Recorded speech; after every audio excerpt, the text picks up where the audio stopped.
প্রিয় শ্রোতাবিন্দুরা, 8ই আগস্ট বিশ্ব কচু দিবস। এই কচু দিবস উপলক্ষে এখানে সবাই আসছে ঘোরাফেরা করতে। এখানে ঘোরাফেরা করে সবাই খুব আনন্দে কচু দিবস পালন করতেছে। এই কচু দিবস সম্পর্কে আপনারা সবাই জানেন, এই কচু গ্রামগঞ্জে শহরে সব জায়গায় সবাই কচু সবাই দেয়াদি করে। তো এই কচু উপলক্ষে একটা ভাই ঘুরতে আসছে, অনেকক্ষণ ধরে ঘুরতেছে। সে তার মনের ফিল। এই ভাই এর কাছে ভাই, এই যে আপনি কচু দিবস উপলক্ষে ঘুরতে আসছেন, ঘুরতে এসে আপনার কেমন লাগতেছে? হ্যাঁ ভাই, আমার ভালোই লাগতেছে। আজ ঐতিহাসিক 8ই আগস্ট, আজকে বিশ্ব কচু দিবস। এই দিন ছেলেমেয়েরা একজন আরেকজনকে কচু দেওয়া নেওয়া করে, আদান প্রদান করে।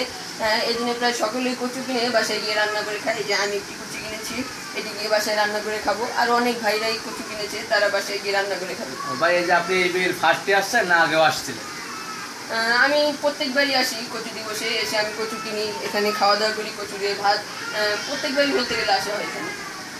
প্রিয় শ্রোতা বন্ধুরা, বুঝতেই পারতেছেন কচু দিবস খুব আনন্দের সাথেই কাটতেছে সবাই। আরও অনেকে আছে, এই মুহূর্তে সময় স্বল্পতার জন্য সবার কাছে যাইতে পারতেছি না।